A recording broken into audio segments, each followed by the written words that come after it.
جاتا, حرم کی حدود سے علاقہ باہر ہو جاتا ہے.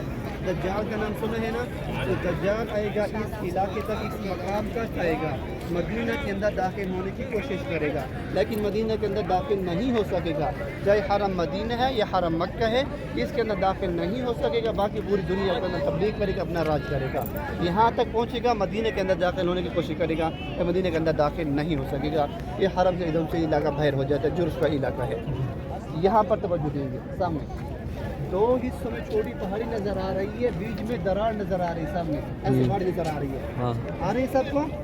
اس کے اندر وہ غار ہے جہاں اللہ کے نبی نے آرام فرمایا تھا زخمی حالت میں. دیکھیے سامنے پیلی سی لائن چھوٹی پہاڑ نظر آ رہی ہے, پھٹی ہوئی نظر آ رہی ہے. اس کے اندر غار ہے جو اللہ کے نبی نے آرام فرمایا تھا زخمی حالت میں. پتھر بھی ایسے موم ہو گیا تھا جیسے ایک سیٹ بنے تھے, جگہ بن گئی تو وہاں اللہ کے نبی نے آرام فرمایا زخمی حالت میں. پہلے غار کھلی تھی حاجی وہاں پر جل جار کرنے کے لیے, ابھی اسی میں لگا کے بند کر اوپر جانے کا راستہ نہیں ہے, قریب تک اندر نہیں جا سکتے وہاں پر. اور پیچھے سارا ہے جبل احد کا پہاڑ.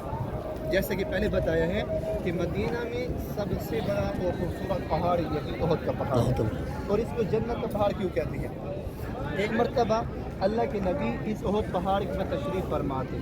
ان کے ساتھ 3 صحابہ کرام ساتھ میں تھے, حضرت ابوبکر صدیق رضی اللہ تعالی عنہ, حضرت عثمان غنی رضی اللہ تعالی عنہ. 3 صحابہ کرام ساتھ میں تھے. جب آپ احد پہاڑ پر تشریف فرما تھے, احد پہاڑ ہلنے لگ گیا تھا, کب کپانے لگ گیا تھا. حضور نے ایک زوردی ضرب لگی احد پہاڑ کے اوپر اور فرمایا کہ اے احد ٹھہر جا, تجھے پتہ نہیں تیرے اوپر ایک نبی, ایک صدیق, 2 شہید سوار ہیں, تو کیوں ہل رہا ہے. تو اللہ رب العزت نے اس احد پہاڑ کو بولنے کی طاقت دی. ہمارے نبی سے ہم کلام ہوا, کہنے لگا یا رسول اللہ مجھے پتہ ہے میرے اوپر ایک نبی, ایک صدیق, 2 شہید سوار ہیں, میں ہل نہیں رہا, کب کپا نہیں رہا, میں تو خوشی سے جھوم رہا ہوں کہ میرے اوپر نبی سوار ہے, اتنا خوش نصیب ہوں میں. تو پھر حضور نے بشارت دی کہ احد فی الجنہ, یہ جنتی پہاڑ ہے. احد ہم سے محبت کرتے ہیں, ہم احد پہاڑ سے محبت کرتے ہیں. اور حدیث میں یہ بھی آتا ہے کہ قیامت کے دن یہ جنت کے دروازے میں ہوگا اور جنتیوں کا استقبال کرے گا. ایسا نہیں چلیے. اس کی نبی بتاتی ہے 7.5 کلومیٹر اور چوڑائی بتائی جاتی ہے 3.5 کلومیٹر. اگر اس کو اوپر سے دیکھا جائے نقشے سے, اس کا ایسے ایک نقشہ بنا جیسے محمد کا نام لکھا ہوتا ہے, ایسے نقشہ بنا اس احد پہاڑ کے. سارا وہی جنت کا پہاڑ ہے, جنت کا پہاڑ. اور بھی بتا سکتے ہیں کہ اس جنگ میں امیر حمزہ کو کس نے شہید کیا تھا, جو ہمارے نبی کے چچا تھے امیر حمزہ رضی اللہ تعالیٰ عنہ, اس کو کس نے شہید کیا تھا. حضرت ویشی, حضرت ہندہ نے, انہوں نے دونوں مل کر اس کو شہید کیا تھا. حضرت ہندہ تھی ابو سفیان کی بیوی. بدر کی جنگ کے اندر نبی السلام کی پہلی جنگ تھی, اس جنگ میں ہندہ اور بھائیوں کو امیر حمزہ نے وہاں پر قتل کیا. پھر اس نے اپنے بھائیوں کو بدلہ لینے کے لیے اپنے غلام کو تیار کیا, اس کا نام تھا وحشی. اس پر محنت کی, اس کو لالچ دیا, تم جا کے امیر حمزہ کو شہید کرو, میں آپ کو انعام سے نوازوں گی, گلے کا سونے کا ہار دے دوں گی, آپ کو ہمیشہ کے لیے آزاد کر دوں گی, تم جا کے امیر حمزہ رضی اللہ تعالیٰ کو شہید کرو.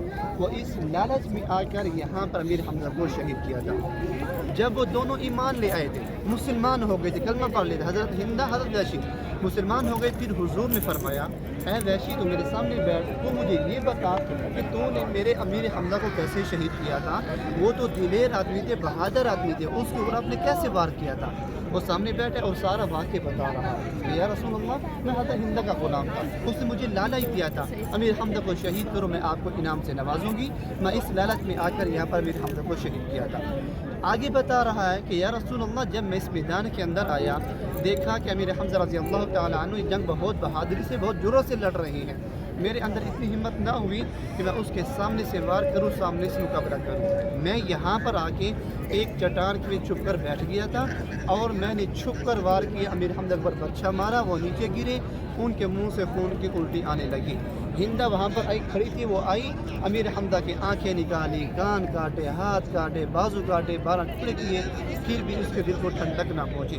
اس نے, ہندہ نے امیر حمزہ کے سینے کو چاک کیا, کچا کلیجہ نکال دیا. کچا کلیجہ نکال کے منہ کے اندر ڈال دیا. وہ کھاتی رہی, چباتی رہی, حلق سے نیچے نہیں اترا, پھر بیر پھینک دیا. تو اللہ کے نبی یہ سب ان سے سن رہی ہیں اور رو رہی ہیں. آپ اتنا روئے کہ آپ کی داڑھی مبارک بھی تر ہو گئی تھی. فرمایا کہ اے وحشی, جو تو ایمان لے آیا, مسلمان ہو گیا, کلمہ پڑھ لیا ہے, اللہ رب العزت نے تیرے پچھلے سب گناہ معاف کر دیے ہیں, لیکن آج کے بعد میری محفل میں میرے سامنے نہ بیٹھا کر. جب میں تجھے دیکھتا ہوں مجھے اپنے چچا یاد آ جاتے ہیں, امیر حمزہ رضی اللہ تعالیٰ. دیکھیے اس زیارت میں کیا سبق حاصل ہوتا ہے.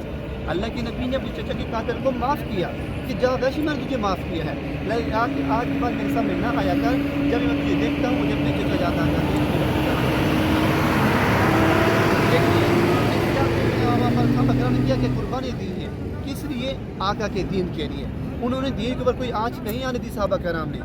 آج ہمیں قدر نہیں ہے کیونکہ ہمیں جو دین ملا مفت کا میرے اس اوپر ہماری کوئی محنت نہیں لگی ہوئی.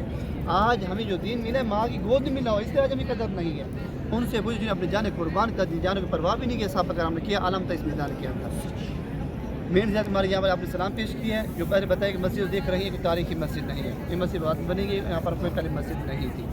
جو جبل روماتی پہاڑی ہے جو صحابہ کرام کا مورچہ تھا جس کو حاجی نظر آ رہی ہیں، بتا دیتا ہوں آگے آپ کی مرضی ہے، اوپر جاؤ یا نیچے زیارت کرو.